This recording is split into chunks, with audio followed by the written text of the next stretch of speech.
Hello, welcome back to another breaking news update. My name is Jimmy Boyd, and you were watching Boyd News. I want to thank you so much for tuning in today. I've got some breaking news coming out from Russia to share with you. We've got reports that last night Ukrainian drones destroyed another oil depot, this time in the Kursk region. This is the Polyova oil depot that has been struck and destroyed. Here's video footage that came out on X. We'll be going over some videos here in just a little bit. And we have seen Ukraine do this repeatedly over and over. Almost every week, they're hitting some sort of oil depot. And Russia clearly cannot defend from these attacks. So at some point, when does this really start to affect the Russian economy? We've heard recently from Vladimir Putin. He came out in a video stating that there was no money, that Russia was broke and they're running out of money. They can't afford to really pay for anything. I showed you guys some video footage of there was like a town or something that didn't even have any water, and they didn't even have funding to fix their water supply problem. So Russia's definitely on the verge of being broke here. There's reports as well that they've had to raise the central bank in Russia, had to raise their key interest rate to like 18%. I think it was at 16%. So that's another sign showing that the Russian economy is having issues and also stumbling at this point. Okay, so we're going to talk some more about this today. About this oil depot that came under attack. So let me go ahead and get you some information here. This is on the Kiev Independent, just coming out today. Ukraine's military confirmed strike on oil refinery in Russia's Kursk region. Okay, and it says here, the Security Service of Ukraine, SBU, in cooperation with the Ukrainian military, hit the Polyova oil depot in Russia's Kursk region overnight. On July 28th, the General Staff of Ukraine's Armed Forces confirmed. Regional authorities in Kursk earlier reported a drone attack that resulted in fires at several locations, including at an oil depot. 3 fuel tanks caught fire as a result of the attack, and as of 8 a.m. Moscow time, firefighters were still working at the site, according to Alexei Smirnov, the local governor. According to intelligence, the enemy's enemy's anti-aircraft defenses were operating in the area. Powerful explosions and fire followed, probably involving containers with oil products, the general staff wrote on social media. The Polyova oil depot consists of 11 oil storage tanks with a total volume of 7,000 cubic meters and is reportedly used to supply the Russian armed forces. There were also powerful explosions at an electrical substation in the Kursk region, the general staff wrote, adding that it was still determining the full extent of the damages to both facilities. So apparently an electrical substation coming under attack as well. The defense forces continue to take all measures to undermine the military and economic potential of the Russian occupiers and force the Russian Federation to stop its armed aggression against Ukraine, the Ukrainian military concluded. Kursk region lies on the border with Ukraine's Sumy Oblast. In recent months, Ukrainian forces have been regularly attacking military facilities and infrastructure in Russian regions bordering Ukraine. So something I wanted to note here as well. So not only are we having oil depots coming under attack, but just lately, over the last maybe 3 or 4 days, there's been massive amounts of news coming out from Russia and even Crimea. There was some air defense units, I think, that were destroyed down in Crimea again recently. Like a radar got hit, I believe, by U.S. ATACMS that were launched down there. I think even an airfield came under attack. We just reported just a week ago as well, airfields coming under attack. Not too far away from the Ukrainian border inside of Russia as well, using drones. I think it was the Morozovsk airfield, and there was reports that an Su-34 may have been hit as well in that attack. We also had reports just coming out in the last day or two that supposedly an Su-34 crashed somewhere in Russia or Ukraine and blew up. That's like a $34 million aircraft. And we also had reports as well of Ukrainian drones that flew all the way up to a Russian military base near Finland, and it apparently struck a Tu-22 bomber, I think is what they're called, one of their very expensive bombers that they use that can fire some of these Kinzhal missiles as well.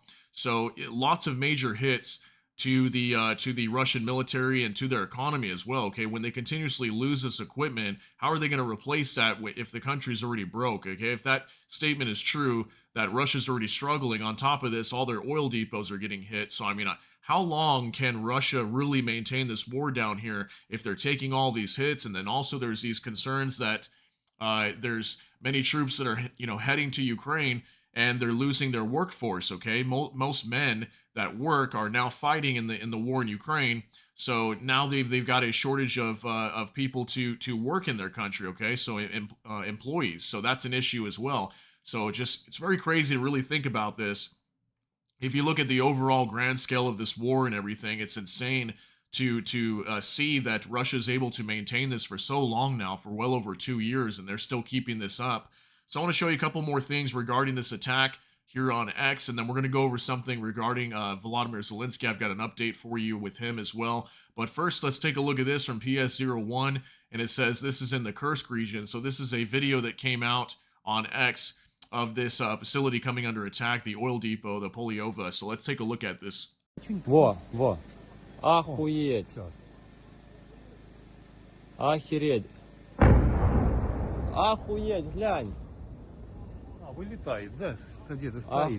Во. So as we can see here, here's this flame going off, and then soon after we hear that explosion.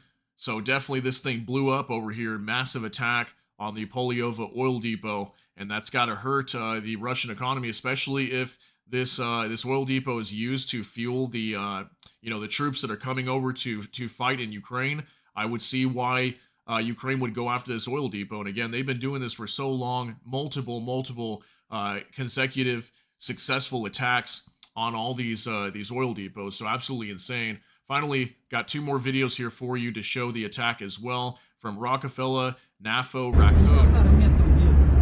Pause that for a second. So the Polyova oil base in Kursk was attacked last night. It seems to me that Ukraine is intensifying the attacks on oil facilities. Wasn't Russia already having gasoline shortages too? This is getting interesting. So you see there's lots of reports here that they're having shortages in a lot of different things, especially gas. And we know that their economy's already been taking a big hit to this. I think it was like 10 or 20% of their oil and gas production has been hit just since the start of the war. So that's how much effect these drones are making on destroying these oil depots. So let's take a look at some of these videos real quick, and then we'll talk about them.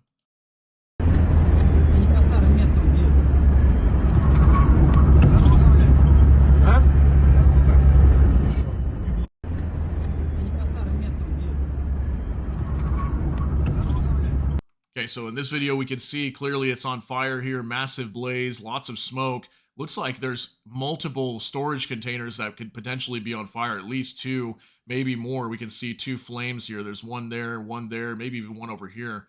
So definitely 2 or 3 locations here at this oil facility that got hit, and probably multiple of their storage tanks were just completely up in flames and destroyed. So one more video to take a look at, so let's see this one too. So this one has no sound, but as we can see, again, multiple flames, at least 2 flames here, right? There's a little bit of sound towards the end, but absolutely insane, guys. I mean, once again, another major attack on an oil facility. So I've got this over here on X as well from Nexta, and it says, Zelensky, Kiev will create an action plan to achieve peace by the end of November. The U.S. elections will have a significant impact on Ukraine's prospects for peace. Ukrainian officials have already contacted the Trump and Harris teams. Ukraine and Japan are cooperating very closely. Japan was the first non-NATO country to sign a bilateral security agreement with Ukraine. Okay, so very big news here, okay? So now we know we've got a timeline. Kiev will create an action plan to achieve peace by the end of November. And why is that? The main thing is that if Trump ends up getting back into the White House, he's already come out and publicly stated that he would end this war in Ukraine. And then also if it happens to end up being Kamala Harris, we'll have to see. She seems to be supportive of Ukraine, but who knows how things are going to go. And all at the same time, you know, many of these economies around the world are really starting to struggle. Even if you just look at the United States, for example, almost 35 trillion in debt. How much can they really fund with this war in Ukraine? It can't go on forever. At some point, the U.S. government has to start cutting and budgeting here because they can't just keep throwing money all over the place, especially to Ukraine like this, instead of to their own country like the United States. It just doesn't make any sense to continue doing that. So at some point, this war is going to have to come to an end very soon. So I'm very curious to see what Volodymyr Zelensky's plan is here to end this war. And most likely, I'm thinking it's going to have something to do with giving up some of the territories that they've already lost. Maybe even including Crimea, but at the same time, I have reports here that I shared with you guys of Oleksandr Syrsky, the commander of the Ukrainian armed forces also coming out and stating that they would at some point try to retake Crimea. Now, who knows? Maybe years from now, may not be anytime soon. But that is their plan to eventually do that and bring back the borders of 1991, is what he said. So that's going to be it for today's update. Just wanted to share some of this information with you regarding this attack on the Polyova oil depot in Russia's Kursk region. If you got something out of this update, please smash that like button. Also, if you enjoy my content, please consider subscribing down below. Hit the notification bell. That way YouTube can notify you. And with that, hope you all have a great day. Everybody take care and God bless. And we'll see you in the next one.